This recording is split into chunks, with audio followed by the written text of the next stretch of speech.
Welcome back to the show. Today we're back with an opinion video about the burst of film camera prices. And I want to give a bit of perspective, and this is an opinion video, so it's absolutely my opinion. It is nothing against what you might think, but I would love to hear your comments in the comments below. I read every comment pretty much that comes into the YouTube videos. So as a lot of you know, I work in a camera store here in Finland, camera store with a K, and due to that, I see the trend of buying and the trend of selling gear. And for that reason, I have a unique perspective on what's going on, or I think I do. And this is interesting in many ways.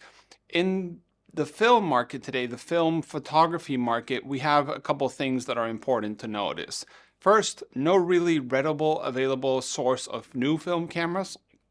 And I stand corrected in the sense that I know Leica makes new cameras.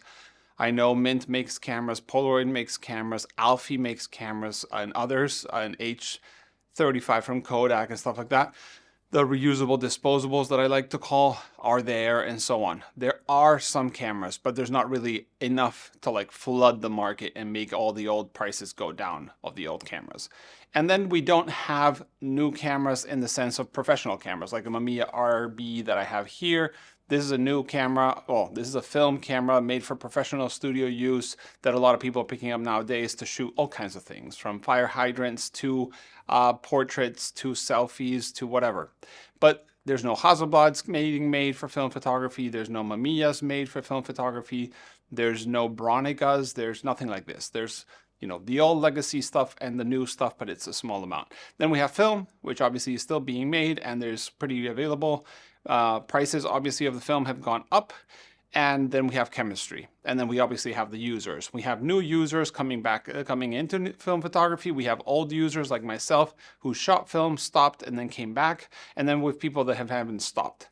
But one thing that we've noticed is the high-end film cameras have kind of slowed down and started to pivot downwards. In many cases, it's pivoted a lot downwards. I'm talking Mamiya 7s peaked at 4, 5K for a Mamiya kit, and now they're going down by 1,000, 1,500, depending on where you're looking, and so on.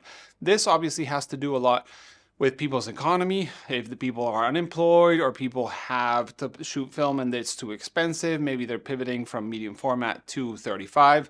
And obviously the economy of scale in film is the bigger the size of the pictures you're taking, the more you're spending per frame. So if your budget is lower or the same but film prices go up, you go from shooting medium format to shooting 35, or from shooting 4x5 to shooting medium format, and so on and so forth. So it kind of is going pushing you downwards. Gone are the days of buying 8x10 for $6 a sheet. Now it's $60 a sheet, and don't quote me on that, but that's what's happening. So people are kind of walking away from the higher end gear and going for middle of the road gear. People are now buying 35mm kit cameras or just shooting an FM2. A lot of people are compressing their gear. So they're going from having 20 different cameras to maybe being okay, I'm going to keep the 3, 4 favorite cameras. I'm going to sell the rest. But the problem is, the moment the market notices that people are putting more cameras in the market than people want, prices go down. That's basically the economy. So Mamiya 7s, for example, is a good reference. Mamiya 7s used to sell immediately here at the store. I remember moving into Finland and literally coming in, seeing Mamiya 7 and being I called dibs on that one. I want it. And I bought it. And I think I paid 4,500, a ridiculous amount for Mamiya 7, which in hindsight is not ridiculous, but it is expensive. It's not cheap. It's the price of a new Leica film camera. And the thing is, those would fly off the shelves. The problem is the moment people see that they put a Mamiya 7 on those for sale and it's not selling, then they start to stay and then slightly go down and dip. There's one thing that we haven't mentioned in this video is the fact that the age of the cameras and the prone to failure of the cameras is another exponential problem with these things. Here at work, we are working towards future of cameras, and this is not an ad, this is not sponsored by my work, but it is where I am, so it's hard for me to not feel what's going on. But there's cameras, they were kind of made to be repaired and serviced and re-greased and all this stuff for decades after they were made. And those cameras, for example, are Hasselblad cameras like the V series, so Hasselblad 500C, CM, 503, 503CW, you know, the Hasselblads, the modular cameras, or Rolleiflexes or Nikon Fs and Mamiya RBs. This is a mechanical camera. Me, myself, I changed from the RZ, which is an electronic camera that uses electronics to move everything, to a RB. Why? Because I have a person in-house that I can give this camera to, unless I've dropped it from like the 3rd floor, and he can put it back to work fairly easily. Unless nothing's completely destroyed, this can keep on working for decades, which means I can keep on shooting film for a long time. And that's what happens with this, is we have a very interesting place where film cameras are aging, and we are going into a decrease of the amount of film cameras available while the film users is growing. And in that moment where people are meeting between demand growing and the supply dwindling because of age, is where certain cameras and certain models are going to start losing that value. Obviously, like I said, the price of film is throwing people off the market. The price of, some people are buying digital cameras to shoot color and black and white on film.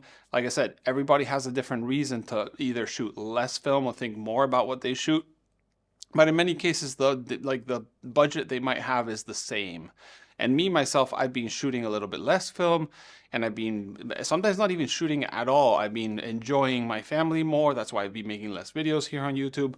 And I have a Mamiya RB here, which I shoot, but I shoot maybe 3-4 rolls a year, which is a completely absurd reason to continue having a camera like this. But I know that if I sell it, I'll miss it, so I want to keep it.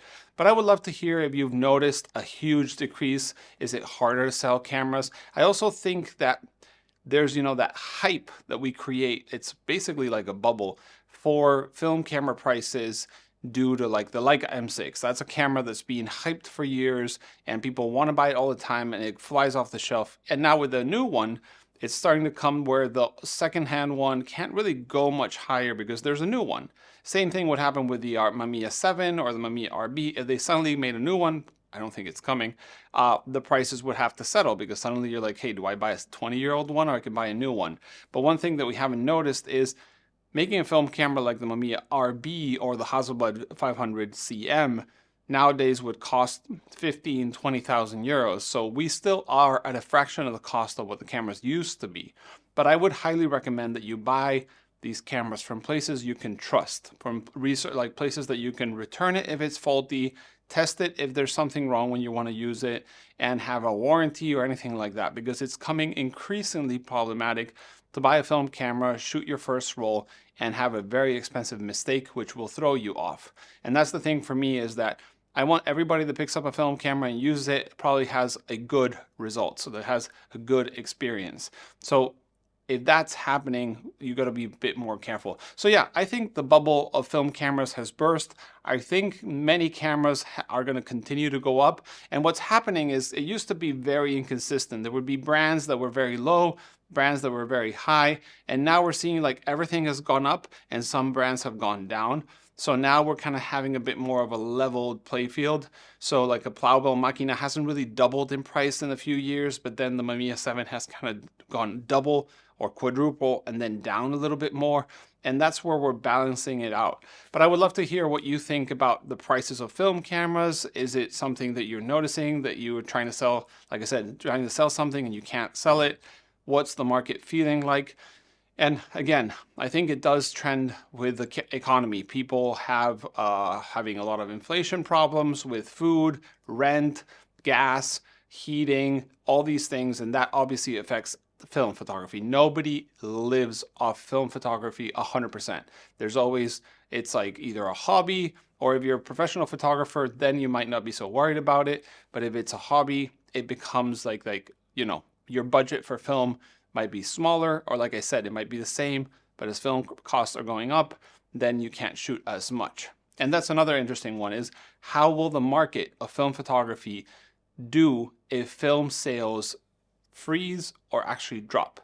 Will it survive? Will it not survive? And I don't want to think it won't survive, but I do know that the market, even though it's growing, it has grown in the past years, is still very delicate. So please bear in mind that when you decide to shoot or decide to participate online and have like a a comments on other people's, you know, shooting or use of film cameras. That's one thing I've tried to do always, is be positive about people shooting, be it new people, old people, is be positive. I don't care what reason you shoot film for, unless it's to shame other people. Every reason to shoot film is fine with me.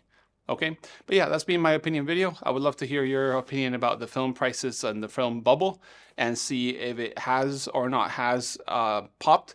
But I have noticed that I was in New York a couple of weeks ago. Everybody had a film camera.